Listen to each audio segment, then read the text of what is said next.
자, 이제 12장 보겠습니다. 우리가 이제 로마서를 볼 때 크게 두 부분으로 이제 구조를 나눈다 할 때 이제 구분되는 점이 12장이에요. 1장부터 11장까지를 전반부로 이제 뭐 여러 가지로 구조를 나눌 수 있지만, 그리고 12장부터 16장까지 후반부로 나눴을 때 전반부는 교리다, 직설법이다 이렇게 얘기하면 후반부는 실천이다, 명령법이다 이렇게 이제 얘기할 수가 있겠어요.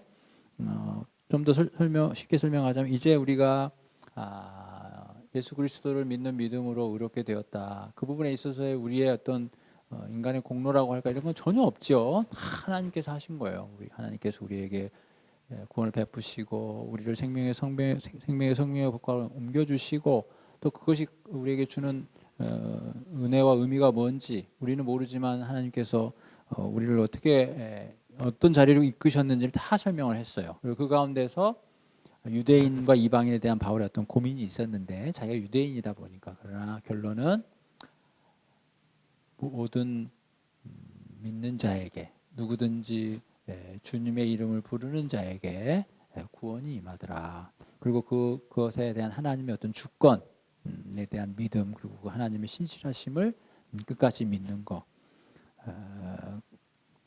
그것이 우리의 구원의 어떻게 보면 현 주소다 이렇게 얘기를 하고, 이제 12장부터는 그러면 아까도 말씀드렸지만 실천적으로 이제 하나님의 백성은 어떻게 살아야 하는 것인가, 그에 대한 답이라고 볼 수 있는 게 12장 1절과 2절이죠.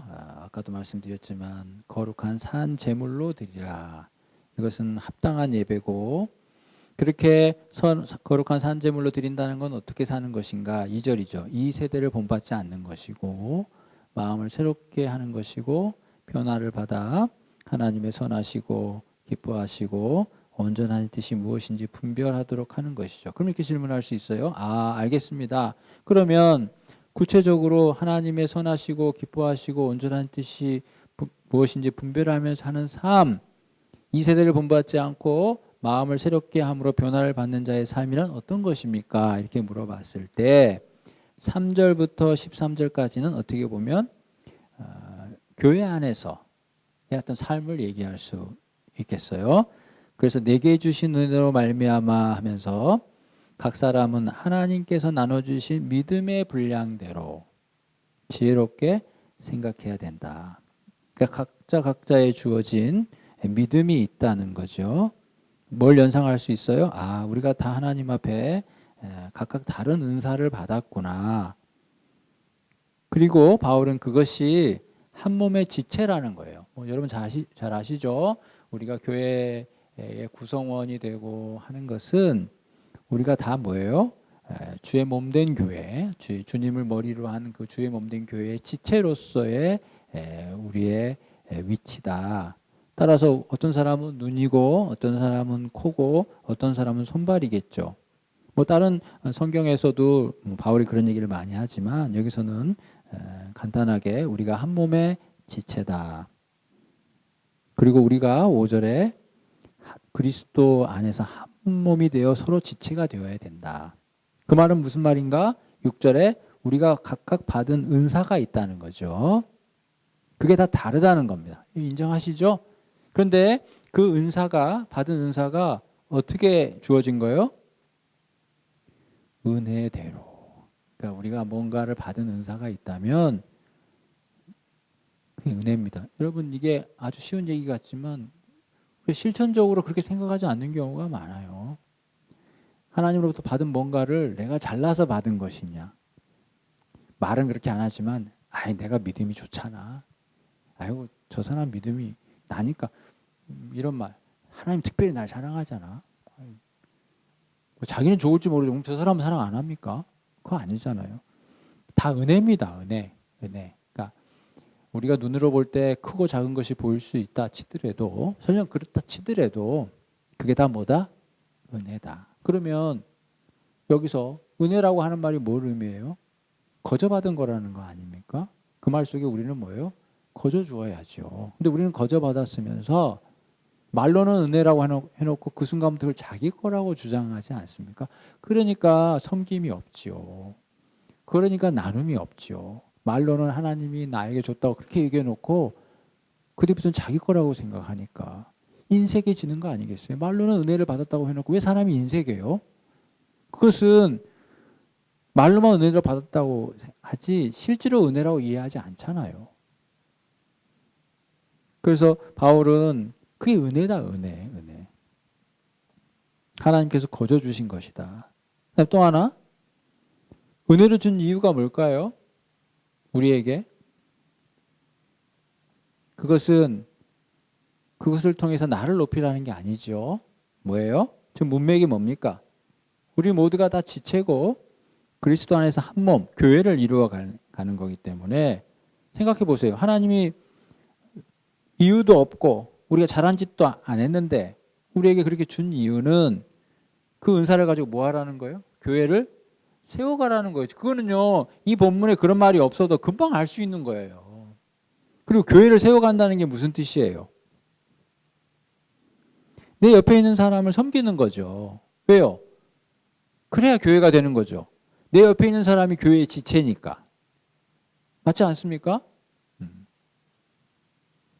따라서 우리가 가지고 있는 은사가 다 다르지만 우리는 그것을 가지고 교회를 주님의 몸된 교회를 세워가야 하는 것이고 그것이 실천적으로는 우리의 은사를 통해서 남을 섬겨야 한다. 그에 대한 예가 예언이고 6절에 7절에 섬기는 거고 가르치는 거고 8절에 위로하는 거고 구제하는 거고 다스리는 거고 긍휼을 베푸는 것이다.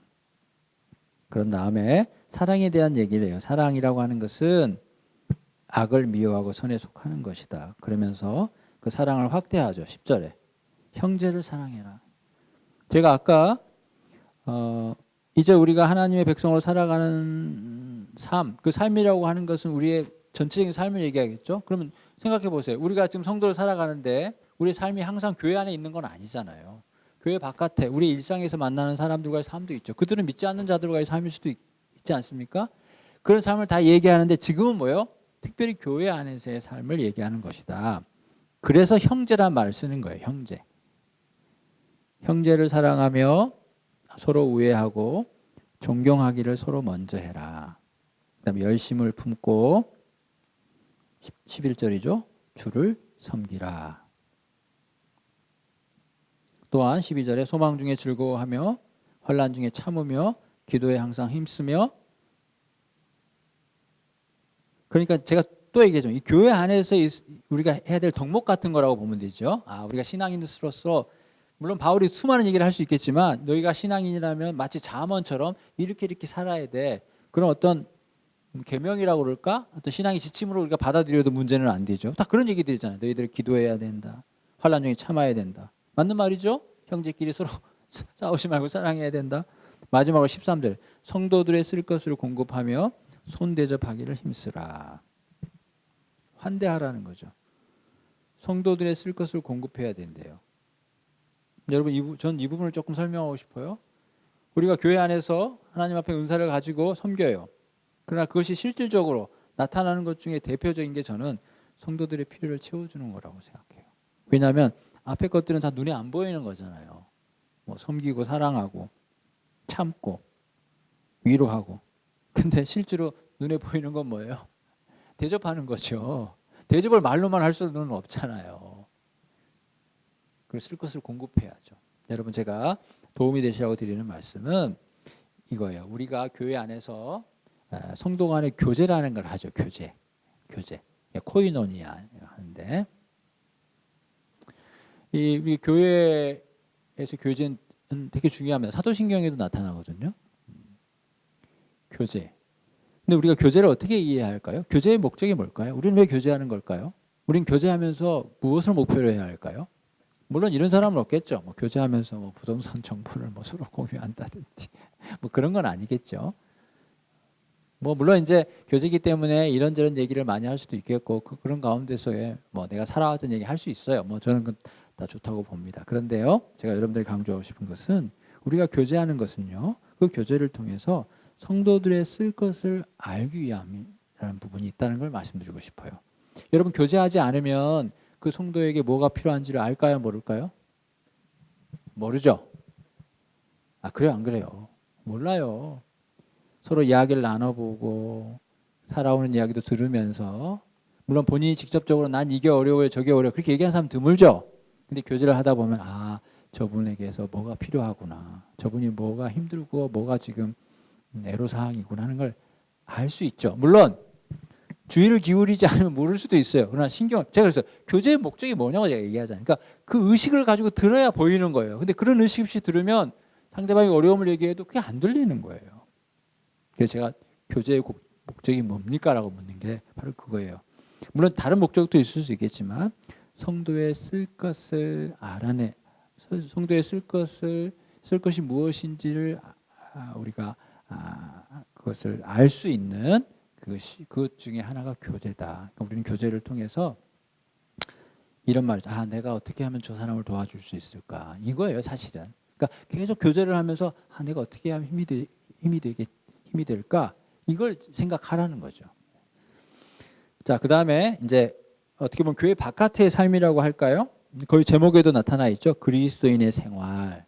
그러면서 처음에 등장하는 게 너희를 박해하는 자를 저주하지 말고 축복해라. 이제 이런 얘기가 반복이 되는데요. 악을 악으로 갚지 말고 선으로 이기라. 17절이죠. 그런 같은 말이에요. 그리고 즐거워하는 자들과 함께 즐거워하고 우는 자들과 함께 울라. 연대하라는 거죠. 그리고 같은 마음을 품고 항상 높은 데 마음을 두지 말고 항상 낮은 데 우리의 시야가 머물러야 된다는 거죠. 그래야 연대할 수 있죠. 우리가 높은 데만 쳐다보면 낮은 데 처한 사람과 연대할 수가 없지 않아요? 네, 그런 거죠. 그래서 18절에 할 수 있거든 너희는 모든 사람과 더불어 화목하라. 모든 사람과 더불어 화목하려면 어떻게 해야 돼요? 높은 데 처할 줄도 알아야 되고 낮은 데 처할 줄도 알아야 되겠죠. 그러면 19절에 원수 갚는 얘기가 나와요. 그것은 하나님께 맡기라는 거죠. 그러면 20절에 오히려 어려운 얘기인데 내 원수가 줄이거든 먹이래요. 참 너무 어려워요. 원수인데 배가 고픈데 원수가 배가 고프면 먹여주라는 거죠. 그가 목마르면 마시게 하라는 거예요. 근데 중요한 것은 왜 그렇게 해야 되는가? 그것은 숯불을 그 머리에 쌓아두는 것이기 때문이다. 자, 이제 이 부분에 대한 해석인데요. 여러분 어떻게 생각하십니까? 내가 원수에게 악으로 갚지 않고 오히려 그를 선대하면 그것이 숯불을 그 사람 머리에 쌓아놓는 거래요. 그럼 숯불을 머리 위에 쌓아놓는 게 무슨 뜻일까요? 자, 거기 왼쪽에 있습니다. 보이십니까? 숯불을 그 머리에 쌓는다는 의미. 제가 한번 읽어볼게요. 찾았죠? 네. 피해자가 그의 원수를 사랑함으로써 그로 하여금 잘 봐요. 마음의 고통을 느껴 회개하도록 하는 것을 뜻한다. 이게 숯불을 쌓아놓는 거래요. 그러니까 예전에 그런 해석이 있었죠. 원수는 하나님이 갚으니까 나는 그냥 참고 지내면 그 사람이 언젠가 머리에 숯불이 마치 어떤 그 벌처럼 숯불을 쌓아두는 거야. 이런 말 쓰잖아요. 그게 아니라 이것은 내가 그렇게 해야 그 사람에게 회개할 수 있는 기회를 주는 것이다. 전 충분히 이해된다고 봐요. 여러분 생각해 보세요. 누군가가 나에게 악을 보면서 내가 그걸 악으로 갚으면 그 사람이 착해질까요? 더 악해지지 않겠습니까? 네. 내가 악을 갚지 않을 때에 그 악이 멈춰지는 거죠. 이해하셨어요? 내가 그걸 계속 보응하면 또 그 사람이 그 악을 또 나에게 갚겠죠? 내가 그 악을 못 갚으면 내 자녀가 갚겠다고 난리를 치겠죠? 그럼 뭐예요? 악이 계속 장성하잖아요. 이건 하나님의 뜻이 아니에요. 비록 내가 힘들지만 내 손에서 그 악이 멈추게 하는 것이 그게 하나님의 뜻이에요. 그 방법은 뭐예요? 내가 악을 악으로 갚지 않고 선으로 이기는 거죠. 그것이 바로 힘들겠지만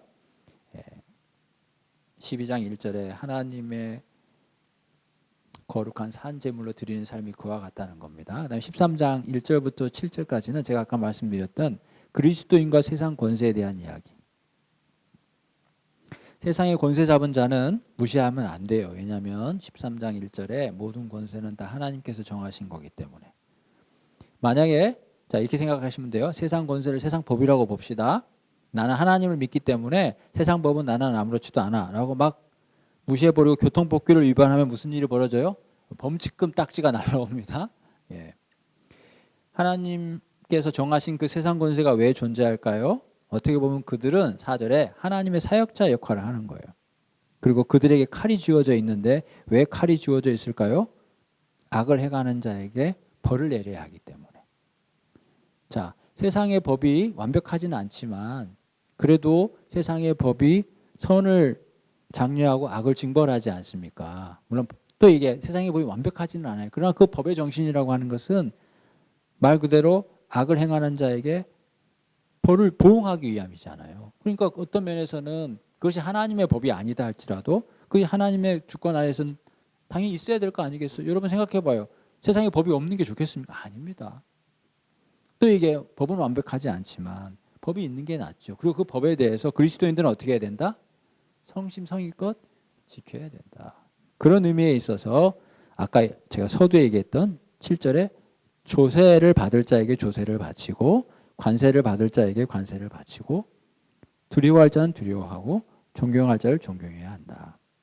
그리고 그들이 6절에 어떻게 보면 하나님의 일꾼의 역할을 한다. 그 얘기입니다. 그래서 국가의 제도와 국가의 정책과 법에 대해서 우리는 하나님의 백성으로서 존중해야 되겠죠. 맞습니까? 맞아요. 그런데 이제 주의할 것은 우리는 국가를 위해서 기도해야 되죠. 왜 그럴까요? 국가가 우리의 하나님은 아니기 때문에. 하나님께서 그렇게 하나님의 다스림 가운데 일종의 뭐 그렇게 하신 거예요. 모든 권세는 다 하나님께 정하신 거라고 13장 1절에 설명하지 않았습니까? 그렇게 해서 일단락을 짓고 사랑에 대한 얘기를 합니다. 지금 계속 이 논점은 뭐예요? 12장 1절에서 우리가 하나님의 거룩한 백성을 이제 어떻게 살아야 되는지에 대한 내용이라고 그랬습니다. 8절부터는 이거예요. 사랑하라는 거예요. 왜? 사랑을 한다면 8절에 그건 율법을 다 이루는 거기 때문에 9절에 십계명에 대한 얘기들이 나와. 이런 모든 계명들이 어디에 수렴된다고요? 사랑으로 수렴된다. 생각해 보세요. 살인하지 않고 도둑질하는 이게 뭐예요? 만약에 그 사람을 사랑한다면 살인하겠어요? 그런 얘기입니다. 사랑한다면 그런 일들은 하지 않는다는 거죠. 그래서 10절에 사랑은 그 이웃에게 악을 행하지 않는다. 그러므로 사랑은 율법의 완성이다. 아까 우리가 율법이 우리에게 이루어지게 된다. 그런 말 했죠? 예수님이 우리에게 의를 이루기 위해서 율법의 마침이 된다고 했죠? 그 율법의 최종 목적이 뭐라는 거예요? 지금 여기서는. 그게 사랑이다. 그러면서 이제 자다가 깰 때가 됐다는 거예요. 11절에. 그 말은 뭐예요? 우리가 믿은 구원이 점점 가까이 온다는 거죠. 그 말은 이제 예수님이 오실 날이 멀지 않다 이렇게 생각해도 돼요. 자, 그걸 이렇게 표현합니다. 밤이 깊고 낮이 가까웠다. 이제는 어둠의 일을 벗어야 된다. 낮이 온다는 거죠. 그러니까 낮이 오기 때문에 준비를 해야 되는 게 뭐예요? 빛의 갑옷을 입는 것이고 13절에 단정히 행하는 것이고 방탕하거나 술 취하지 않는 것이고 음란하거나 호색하지 않는 것이고 다투거나 시기하지 않는 것이고 한마디로 정욕을 위해서 육신의 일을 도모하지 않는 것이죠. 그럼 뭐 해야 됩니까? 오직 예수 그리스도로 옷 입는 것이죠. 이렇게 살아라는 겁니다. 어렵지 않아요? 자, 14장하고 15장은 한마디로 얘기하면 너희들이 서로 받으라. 제가 아까 설명해 드렸죠. 15장 7절이 결론이라고 그랬습니다. 14장과 15장의 결론은 15장 7절이라고 그랬어요. 너희 그러므로 그리스도께서 우리를 받아 하나님께 영광을 돌리신 것 같이 너희도 서로 받으라. 이 서로라는 말은 어떤 말이냐면 한쪽은 믿음이 강한 자요. 한쪽은 믿음이 연약한 자가 있다고 했을 때 그것 가지고 한 사람이 한쪽을 업신여기거나 한 사람이 한쪽을 비난하거나 그러지 말라는 거예요. 서로 받으라 이거죠. 그게 주제예요. 그럼 한번 연결해 볼까요? 우리가 조금 전에 12장부터 출발을 해가지고 여러 가지 뭐 어떻게 보면 우리가 해야 될 어떤 지침들 교회 안에서 교회 바깥에서 그래요. 뭐 그 가운데 하나가 원수들에게 저주하지 말고 축복하나 되게 어려운 거죠. 그리고 13장에 와서는 사랑을 우리가 할 수 있다면 우리는 율법을 이룬 것이다. 자, 그런 연장선에서 교회 안에서 믿음이 강한 자가 있고 연약한 자가 있어요. 이후에 어쨌든 바울의 이야기는 그리스도가 우리를 받았던 것처럼 우리가 그들을 서로 받아줘야 된다. 용납해야 된다. 그것이 하나님의 영광이다라고 한다면 그 얘기와 지금 13장까지 얘기를 연결하면 이렇게 되겠죠.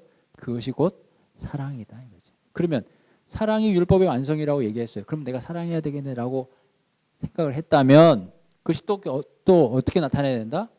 교회 안에서 서로가 서로를 용납하는 것으로 나타내야지만 그게 사랑인 것이다. 이렇게 이해해도 좋을 것 같아요. 자, 14장 1절에 그렇게 얘기합니다. 그래서 믿음이 연약한 자를 너희가 받아라 그러자. 받아라. 이게 중요해. 이게 주제라니까요. 14장 1절에 너희가 받아라. 여러분 연약한 자가 강자를 품어요. 강자가 연약한 자를 품어요. 당연하지 않습니까? 예. 믿음이 강하다고 하는 자가 믿음이 연약하다고 한 자를 받아줘야죠. 받아라요, 받아. 그것이 주제입니다. 그리고 아까 15장 7절도 그리스도께서 우리를 받은 것처럼 우리가 서로 받아야 된다. 그 얘기입니다. 그러면서 그거에 대한 내용들이 나오죠. 어떤 사람은 먹는 것에 있어서 믿음이 강해요. 어떤 사람은 믿음이 약해서 채소만 먹어요. 서로 업신여기거나 비판하지 말랍니다. 왜? 3절 후반부에 다 하나님이 받으셨기 때문에. 뒤에 나와요. 왜 우리가 형제를 거리끼게 하면 안 됩니까? 15절 보세요. 만일 음식으로 말미암아 내 형제가 근심하게 되면, 그러니까 내가 어떤 음식을 먹었어요. 그것 때문에 내 형제가 근심하게 돼요. 그러면 그건 네가 사랑으로 행하지 아니한 거죠. 네가 그 형제를 위한다면, 사랑한다면 그 음식 먹지 말아야죠. 이해하셨습니까? 그러면서 얘기해요. 그 형제는 네가 근심하게 한 그 형제는 그리스도께서 대신하여 죽으신 형제다 이거지. 그 형제를 네가 망하게 하면 되겠냐? 자, 이 말에 뒤편에 뭐가 있어요? 왜 우리가 그렇게 해야 돼요? 왜 우리가 형제를 받아야 되고 형제로 하여금 실족하지 않게 해야 됩니까? 그들이 누구기 때문에? 하나님의 백성이기 때문에. 그러니까 결국 뭐예요? 여러분, 내가 마음에도 없는 미운 사람 잘해주는 게 그 사람이 이뻐서가 아니라 그 사람이 하나님의 자녀라면 그 사람의 아버지가 하나님이잖아요. 내가 하나님 봐서 하는 거 하나님 봐서. 네? 하나님이 그 사람을 불렀다는데 그 얘기죠. 14장 3절에 하나님이 그를 받았다는데 내 눈에 아무리 차지 않더라도 하나님이 그를 받았기에 내가 하나님을 섬기는 마음으로 그 형제를 받는 거죠. 4절입니다. 남의 하인, 그런 면에서 남의 하인이란 말이 그런 말이죠. 사실은 이게 하나님과 하나님의 백성을 이렇게 표현한 거죠. 그러니까 내가 어떤 하인이 있어. 근데 그 하인이 못해. 근데 비판하면 비판할 수 없는 게 그게 남의 하인이라는 거죠. 남의 하인을 비판하는 너는 누구냐 이 말이죠. 결국 그 주인이 알아서 한다 이거예요. 그가 세움을 받으리라. 자기 주인에게 있음에 이는 그를 세우는 권능이 주께 있다. 그러니까 주님이 알아서 한다 이거죠. 저 사람 왜 저 모양이야? 주님이 알아서 하겠지. 나는 힘들겠지만 할 수만 있다면 그를 선대하고 내가 주를 믿는 믿음으로 그로 하여금 실족하지 않도록 배려하고 그게 최선이다 이거죠. 그렇게 10번 했는데 달라지는 게 없던데요. 아 그거는 그 주인이 알아서 하겠죠. 그 말입니다. 그 말입니다. 자, 14장 15장에서 이제 믿음이 연약한 자, 믿음이 강한 자라고 했을 때 실제로 어떤 것을 가지고 믿음이 강하고 믿음이 약한 걸 논하냐면 두 개입니다. 하나는 음식이고 하나는 날짜입니다. 날짜. 무슨 말씀인지 아시죠? 어떤 음식은 먹으면 된다. 어떤 음식은 먹으면 안 된다. 또 어떤 날짜는 좋은 날짜다. 어떤 날짜는 나쁜 날짜다. 왜? 길이를 그런 말 하잖아요. 근데 그런 걸 구분하지 않는 사람이 믿음이 강한 사람이죠. 왜냐하면 다 문제가 없는 거거든요. 근데 어떤 사람은 신경 쓰여. 믿는 사람은 그런 거 신경 안 써요. 근데 나는 신경이 쓰여. 그럼 그 믿음이 연약한 거라고 보거든요. 그러면 어떻게 해야 돼요? 정답은 뭡니까? 그런 걸 신경 쓸 필요가 있어요, 없어요? 없죠. 그게 정답이죠. 근데 어떤 사람은 그게 신경 쓰여. 그럼 그거에 대해서 신경을 안 쓰는 사람은 어떻게 해야 된다? 나는 내가 정답을 알 수 있으니까 알고 있으니까 내가 마음대로 할 거야. 이게 아니라는 거예요. 왜냐하면 내가 그렇게 하면 나는 괜찮아. 근데 내가 그렇게 한 것 때문에 믿음이 연약하냐 그걸 보고 시험에 들 수 있는 경우가 있으니 그 사람을 생각해서 그 형제가 거리끼지 않도록 하기 위해서 나는 그렇게 할 수 있지만 그 형제를 위해서 내가 그렇게 하지 않는 거, 그게 바로 형제를 받는 것이요 덕을 세우는 것이죠. 그렇게 하라는 겁니다. 지금 날도 마찬가지요, 음식도 마찬가지. 6절 보세요. 나를 중히 여기는 자도 주를 위하여 중히 여기고 또 먹는 자도 주를 위하여 먹는다. 그러니까 우리가 뭘 하든 안 하든 그건 다 주를 위해서 하는 거잖아요. 그러니까 우리의 기준은 주님을 위한 것이지 내가 그것을 하고 싶고 안 하고 싶고 내가 그거에 대해서 깨닫고 깨닫지 못하고 그게 아니라는 거예요. 내가 모든 걸 다 할 수 있지만 그것이 형제의 거리낌이 된다면 주님을 위하는 마음으로 하지 않는 거죠. 그래서 6절 후반부에 먹지 않는 자도 주를 위하여 먹지 아니하며 하나님께 감사한다. 우리가 살고 죽는 거 8절에 다 주를 위한 거예요. 그러니까 우리가 먹는 것도 날짜를 가리는 것도 주님을 위하는 마음으로 판단하라는 거죠. 그렇게 형제를 비판하지 않도록 조심해야 돼요. 형제를 업신여기지 않도록 조심해야 돼요. 10절에 왜요? 우리가 다 하나님의 심판대 앞에 서게 될 것이기 때문이에요. 그때 되면 12절에 모든 사람이 다 자기 일을 하나님 앞에 구하게 되겠지요. 그러니까 조심해야 됩니다. 13절입니다. 그런즉 우리가 다시는 서로 비판하지 말고 거칠 것을 형제 앞에 두지 않도록 조심해야 돼요. 우리는 믿어요. 13절에 14절에 내가 확신해요. 이 세상에 더러운 거는 없다. 하나님의 은혜로 다 깨끗하다. 맞아요. 먹어도 돼요. 근데 그것이 15절에 형제에게 근심거리가 된다면 먹지 않는 것이 좋겠다 하는 겁니다. 그러면서 하나님의 나라는 먹고 마시는 데 있지 않아요. 뭘 먹고 뭘 안 먹고 이게 중요한 게 아니라 이 말입니다. 흔히 우리 교회 안에서 그런 거 가지고 막 너무 심각하게 따지는 경우가 있죠. 본질적이지 않은 거 가지고. 하나님 나라는 그곳에 있지 않습니다. 오히려 의와 평강과 희락에 있죠. 그래서 우리는 본질적이 아닌 것이 있다면 너그럽게 포용해 줄 수 있는 어떤 뭐 리더십 그런 건 아닐 텐데 어떤 이런 넓은 마음 이런 게 좀 필요하지 않을까 싶어요. 바울도 그런 얘기를 하고 있는 것이라고 저는 생각을 합니다. 그렇게 될 때 어떤 일이 벌어져요? 18절에 하나님을 기쁘시게 하고 사람에게도 칭찬을 받겠죠. 어떤 사람은 하나님을 잘 믿어요. 하는 말만마다 다 옳은 소리에. 근데 그 사람이 있는 곳에는 늘 따뜻함이 없어. 그건 이상하지 않아요? 그 사람에게 배려가 없어. 그건 이상하지 않아요? 그런 얘기입니다. 하나님에게 기쁨을 받을지 몰라요? 글쎄 기쁨도 안 되겠지만 사람에게도 칭찬을 받아야 된다는 거거든요. 그러면서 이렇게 표현하면 19절에 그것이 화평의 일이요 서로 덕을 세우는 거다. 거기에 힘써야 된다는 겁니다. 그 다음에 20절에 음식으로 말미암아 하나님의 사업을 무너지게 하지 말라는 거예요.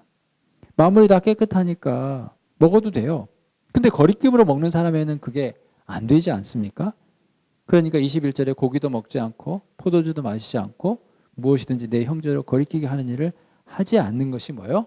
아름다운 거죠. 그게 덕입니다. 덕. 그리고 그런 자에게는 22절 후반부에 복이 있어요. 자, 여기서 22절 초반부에 이런 말이 있어요. 내게 있는 믿음을 하나님 앞에서 스스로 가지고 있으라. 자기가 옳다 하는 바로 자기를 정죄하지 아니하는 자는 복이 있다.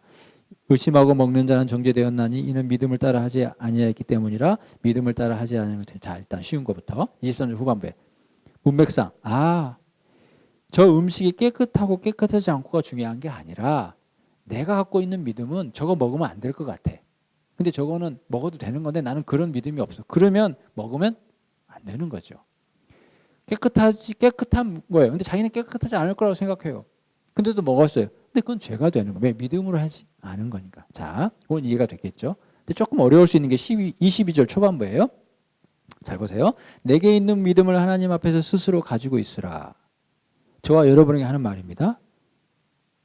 우리가 믿음이 있어요. 근데 이 믿음을 하나님 앞에 스스로 가지고 있으래요. 그러면서 이런 말을 합니다. 자기가 옳다 하는 바로 자기를 정죄하지 않으면 복이 있다. 자, 이게 무슨 말이냐면 이런 거예요.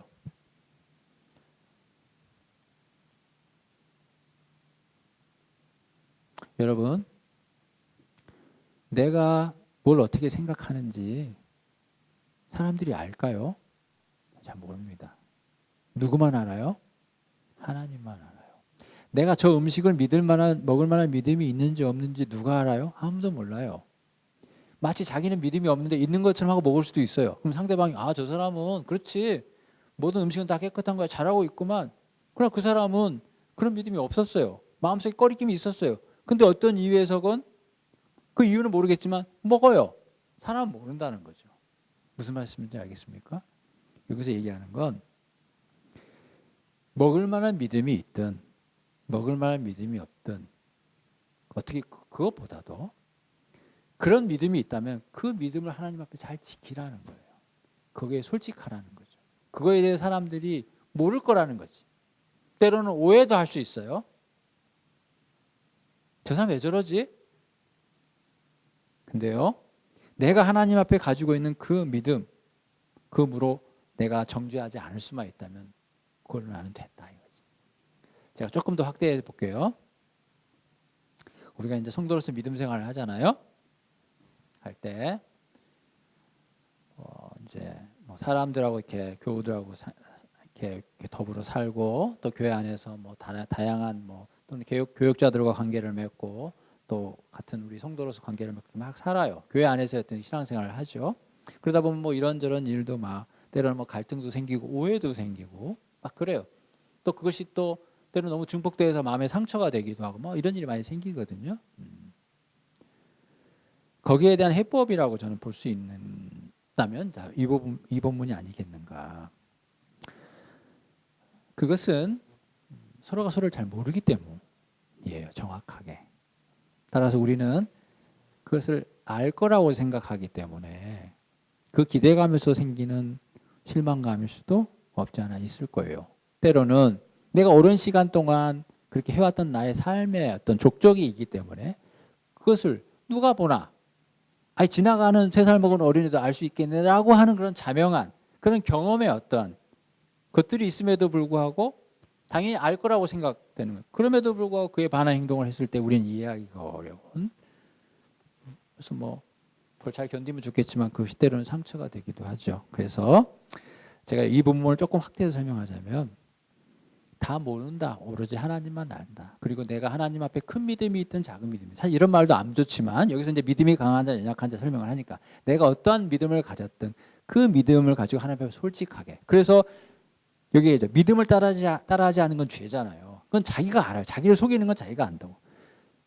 그것이 사람 눈에 보일 때는 그럴듯하지만 그건 하나님 앞에 죄거든요. 그러지 말고 사람이 어떻게 보고 오해를 하든 그건 중요하지 않아요. 내가 가지고 있는 하나님 앞에 그 믿음에 솔직하게 반응하고 하나님 앞에 그 믿음에 따라서 살아가는 것이 결국 자기를 정죄하지 않는 거잖아요. 그렇게 살아가면 된다. 이거 된다. 또 우리는 그렇게 살아가는 것으로 만족해야 한다. 자, 15장으로 넘어가요. 또 얘기하면 믿음이 강한 우리는 믿음이 약한 자의 약점을 담당해야 된다. 14장과 논조가 같지요. 믿음이 연약한 자를 받으라고 그랬잖아요. 그럼 믿음이 연약한 자를 강한 자가 받아야지 누가 받아요? 그리고 그 약점을 담당한다는 것은 자기를 기쁘게 하지 않는 거예요. 너무나 잘하는 거죠. 사랑이라고 하는 것은 자기를 기쁘게 하지 않는 거죠. 누구를 기쁘게 하는 거예요? 이웃을 기쁘게 하는 거죠. 그것은 선이고 그것은 덕입니다. 참 우리의 모든 생각과 가치관과 우리의 삶의 인생관이 이제 내 삶의 목표가 이제는 나로부터 남으로 옮겨지게 되는 것이 바로 지금 로마서가 얘기하는 거 아니겠습니까? 나의 모든 관심사와 나의 모든 에너지가 물론 어느 부분은 나를 위해서 써야 될 거예요.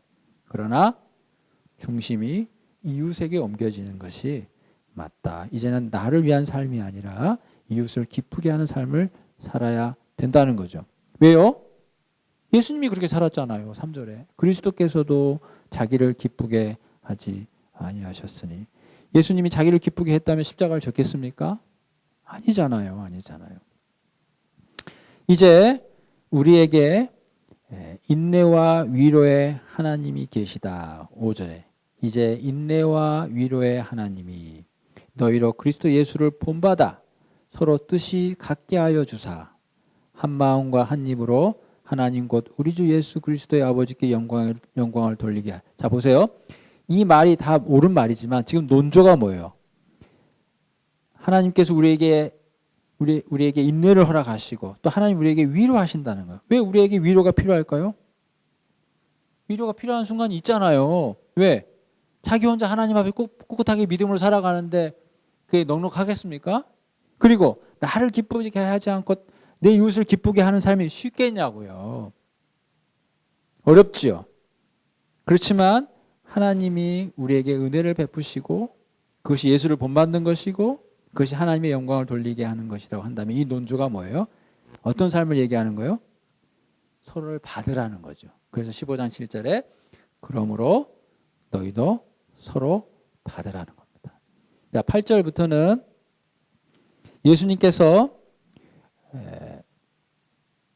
우리 모두의 구원자가 되셨다는 거예요. 그런 말을 8절에 읽겠습니다. 그리스도께서 할례의 추종자가 되셔서 우리 조상들에게 약속하신 것들을 견고하게 하셨고, 자, 이 부분에 있어서는 유대인이라고 본다면 9절이 이방인이죠. 이방인들도 그 긍휼하심으로 말미암아 하나님께 영광을 돌리게 하셨다.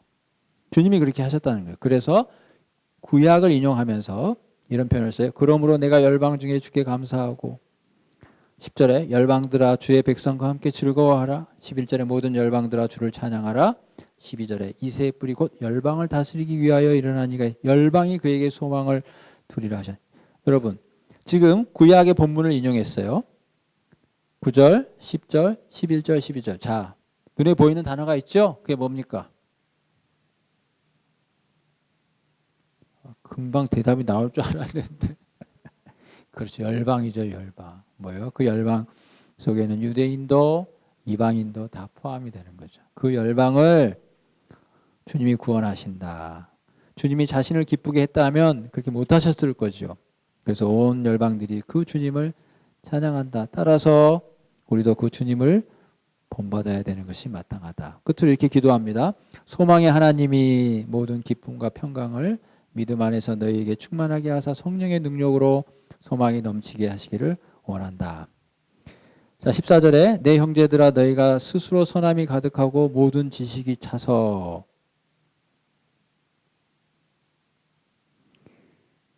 능히 서로 권하는 자임을 나도 확신하라. 보세요. 바울은 이 편지를 받는 사람들이 물론 형제들이죠. 근데 그들에게 선함이 있다고 봤고 지식이 있다고 봤어요. 잘한 거죠. 근데 15절에 그러나 그럼 잘한 거 아니에요? 근데 바울은요. 거기에 무언가를 더 알려주고 싶었어요.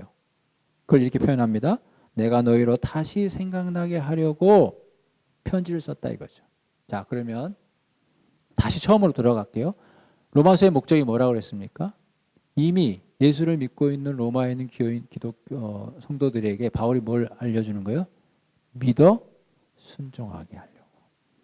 그들이 믿음이 없기 때문이 아닙니다. 그들이 믿음이 있다라고 바울도 자랑하고 하나님께 감사했어요. 근데 거기에 만족하지 않고 더 뭔가를 얘기하고 싶어요. 그게 뭡니까? 16절이죠. 본인이 그리스도 예수의 일꾼이 되어 하나님의 복음의 제사장 직분을 감당하는 차원에서 이방인을 거룩하게 하여 하나님 앞에 받으실 만한 제물로 드리게 하는 것이 자기의 직분이었다라고 얘기한 듯이 10절에 그러므로 내가 그렇게 했듯이 그러므로 내가 그걸 자랑한다는 거예요. 내가 자랑한다면 그거다 이거지. 내가 다른 건 다 자랑할 거 없고 내가 하나님 앞에 복음의 제사장 직분의 역할을 감당해서 이방인을 하나님께 받으실 만한 제물로 드리도록 하게 하는 게 했다면 난 그걸 자랑하고 싶다는 거죠. 그것은 결국 18절에 이방인들을 순종하게 하기 위해서 나를 통해서 역사하신 것이고 내가 지금까지 어떤 말과 행동을 했다면 그것이 19절의 표적과 기사요. 그러나 그런 것들은 다 성령의 능력으로 이루어졌고 내가 지금처럼 하나님의 복음의 제사장 직분으로 이방인을 제물로 드리기 하기 위해서 내가 19절 후반부터 예루살렘으로부터 두루 다녔다는 거죠. 어디까지? 일루리곤까지. 그리스도의 복음을 편만하게 전했다 하는 거죠. 그 얘기를 지금 로마서에서 지금 로마에 있는 교인들에게 내가 지금 생각나게 하루 썼다는 것은 결론은 뭐예요? 내가 그렇게 살아왔듯이 너희들도 뭐예요? 믿어 순종하게 해야 된다는 거죠. 21절에 기록된 바 주의 소식을 받지 못한 자들이 볼 것이요 듣지 못한 자들이 깨달으려 함과 같으니라. 자, 바울이 이렇게 예루살렘으로부터 시작해서 두루 다녀서 일루리곤까지 복음을 전했대요. 이제 읽어보시면 아시겠지만 바울이 처음에 소도에 잠깐 얘기했지만 바울이 로마에 왜 가려고 그랬을까요? 이유가 있었어요. 거기 제목에 보세요. 바울의 로마 방문 계획. 그렇게 예루살렘부터 일루리곤까지 복음을 전한 바울이 이제는 무슨 계획을 갖고 있어요? 서버나에 가려고. 서버나라면 지금의 스페인이에요. 이제 이제 학자들이 얘기하면 예루살렘부터 일루리곤까지는 어떻게 보면 동쪽이었다고 그래요. 그러면 이제 스페인, 서버나라고 하면 서쪽 끝이라는 거예요. 바울이 생각할 때 이제 내가 서쪽 끝으로 가서도 복음을 전해야 되겠다. 지금이야 뭐 이것이 전 세계는 아니지만 아마 바울의 살았던 세계 속에는 이게 세상에 바울이 생각하는 내가 땅 끝까지 복음을 전하는 거에 있어서 이제 다음 목적지가 서버나가 아니겠느냐 이런 생각을 갖고 있었기 때문에 바울은 서버나에 갈 생각을 갖는 거죠. 근데 바로 가는 게 아니라 지나가는 길에 로마에 들르고 싶었다는 거죠. 24절에 지나가는 길에 너희를 보고 먼저 너희와 사귀고, 그리고 또 하나는 예루살렘에 들르기를 원했어요. 왜냐하면 성도를 섬기는 일이 있습니다. 25절. 이제는 내가 성도를 섬기는 일이 뭔지 아세요? 이게 바로 연보입니다. 연보. 26절에 마게도냐와 아가야 사람들이 예루살렘 성도들이 어렵다는 얘기를 듣고 헌금을 했어요. 연보. 그거를 예루살렘에 전해주는 게 또한 바울의 일이었어요. 그것을 28절에 이렇게 얘기해요. 내가 이 일을 마치고, 이 일은요, 그 헌금을 예루살렘에 잘 전하는 거예요. 그리고 그 열매를 그들에게 확증하는 거예요. 이 말이 그 말이에요. 잘 전달하는 걸 얘기해요. 그런 다음에 너희에게 들렀다가 로마에 들렀다가 서버나로 가려고 하는 것이 바울의 계획이었어요. 바울은 마게도냐와 아가야 사람들이 연보를 하는 것에 대해서 이렇게 평가합니다. 27절에 그들이 그렇게 하는 것은 마땅하다는 거예요. 왜요? 그들이 전에는 너희로부터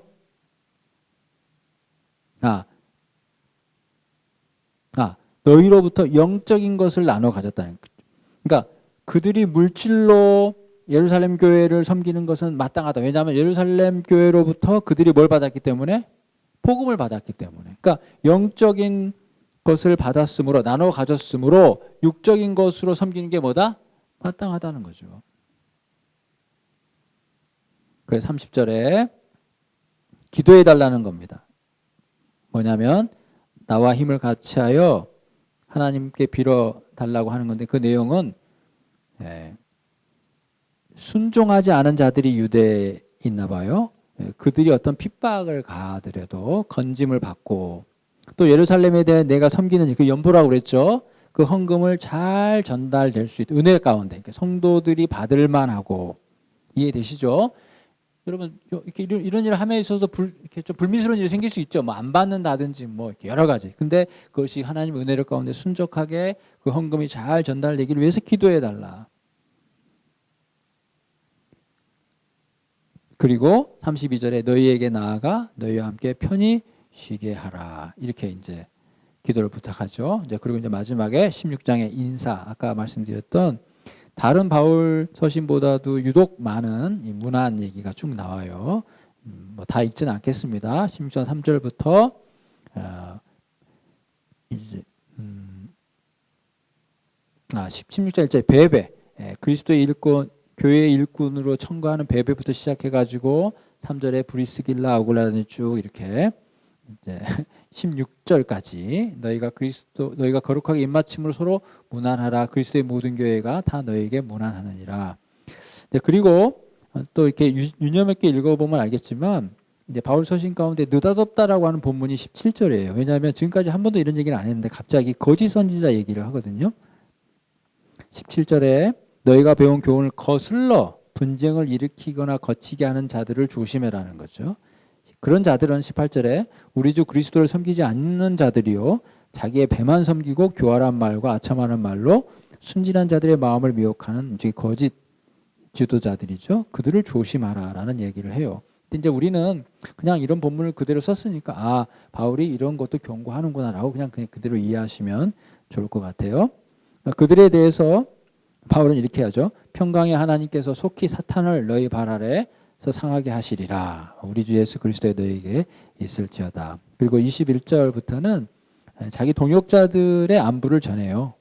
그래서 뭐 나의 동역자 디모데, 그 다음에 22절에 편지를 기록하는 더디오, 그리고 23절에 뭐 가이오 이런 사람들 또한 너희에게 원한한다 하고, 이제 끝으로 25절부터 27절 제가 소두에 말씀드렸죠. 복음서의 주제라, 이 로마서의 주제에 해당되는 바울이 하나님의 말씀을 이렇게 능력의 말씀을 너희에게 전하는 것은 모든 민족으로 믿어 순종하게 하기 위함이요 결국 우리를 경고케 하는 것은 하나님의 복음이다. 이렇게 해서 마치게 되겠습니다. 여러분 많이 수고하셨고요. 다음번에는 호세아서를 하도록 하겠습니다. 여러분 수고 많이 하셨습니다.